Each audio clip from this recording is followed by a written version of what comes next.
দেখুন, একটা জিনিস লক্ষ্য করে দেখবেন, অনেক সময় কিন্তু আমাদের বন্ধু বান্ধবী বলুন আর আমাদের ভাই বোনেরাই বলুন, অনেক সময় আপনাকে বলবে যে একটু হটস্পটটা দে, আমি একটু নেটটা ইউজ করব। আপনি যেই হটস্পটটা দিয়ে দেবেন অমনি কিন্তু দেখবেন ঘন্টার পর ঘন্টা আপনার হটস্পটটা ইউজ করে আপনার নেটটা শেষ করে দেবে। তো এরকম প্রবলেমে কিন্তু আমরা প্রায়শই পড়ে থাকি। কিন্তু আপনি আপনার ফোনে যদি একটা ছোট্ট সেটিংস করে রাখেন, তবে কিন্তু আপনি যতটুকু চাইবেন যে হটস্পটে সে নেট ইউজ করবে ততটুকুই করতে পারবে, তারপরে কিন্তু তার নেটটা অফ হয়ে যাবে। তাহলে সেটিংসটা কি? এটা কিন্তু একটা গুরুত্বপূর্ণ সেটিংসটা জানতে গেলে ভিডিওটা শেষ পর্যন্ত দেখুন আর প্রসেসটা একদম সেভ করে নিন। এটা কিন্তু খুব কাজে আসতে পারে আপনাদের।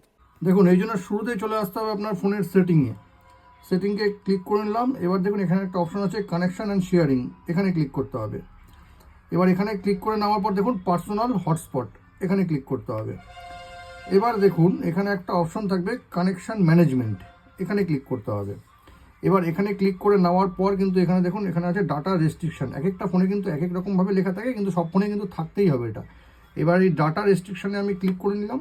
ক্লিক করে নেওয়ার পর কিন্তু আপনি এখানে দেখুন 1 GB এখানে সেট করে রেখে যাবে, এটাকে 5 GB করা যাবে, আবার এখান থেকে এটাকে 500 MB করা যাবে। এটা সেট করে নিলে কী হবে, কাকু যদি আপনি হটস্পট দেন তাহলে কিন্তু সে 500 MB পর্যন্তই হটস্পটটা ইউজ করতে পারবে, তারপরে কিন্তু সেটা অটোমেটিক বন্ধ হয়ে যাবে।